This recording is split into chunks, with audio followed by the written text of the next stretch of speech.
I was downstairs and I heard Palmer he would bounce the ball. He loves to just bounce the ball against this wall over and over and over.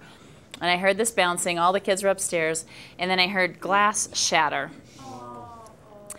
And I came out and her came up and I looked and there was this, I had just been given this new candelabra for a Mother's Day gift, and it was one of those things where it's like, you know, like a dozen little glass cups that you put the little candles in, that was right there by the front door, and one was knocked off and shattered.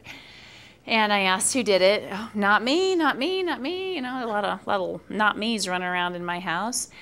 And nobody would own up to it. Now, I had every reason to think it was Palmer, but he was just as convincing that it wasn't him as anybody else. And try as I might, I could not force a confession out of him. He just wasn't going to own it. And so I thought, okay, I need to delay the consequence here.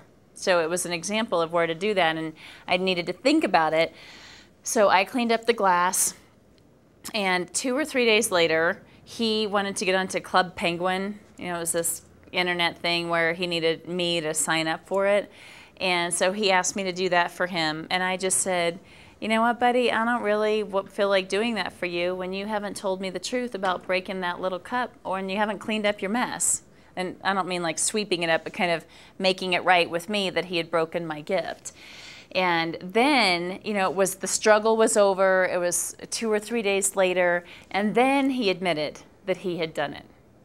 And so, you know, I was glad that he had told me the truth. I recognized that and said, now how are you going to fix it? And so we went to the store. It just kind of worked out. The timing was good. The timing, we got in the car and we went to the store. It was just like 5 minutes away where I had actually purchased it. And he took his money in his pocket and he was ready to go buy me a replacement. And I think he called ahead, and he's really shy, and so this was hard for him to walk in and do some of the talking to these ladies and buy another cup. And as it turns out, they didn't have an exact replacement, but they found something similar, and they just gave it to him. You know, part of me is like, charge him. But you know, also that's real life too. Sometimes you have to pay a lot when you make a mistake, and sometimes you get lucky and it's free or whatever. So I thought, well, that's just his real world, so it's relevant.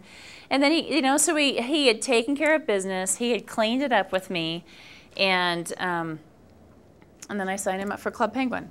And so it worked a lot more effectively to delay the consequence in that situation.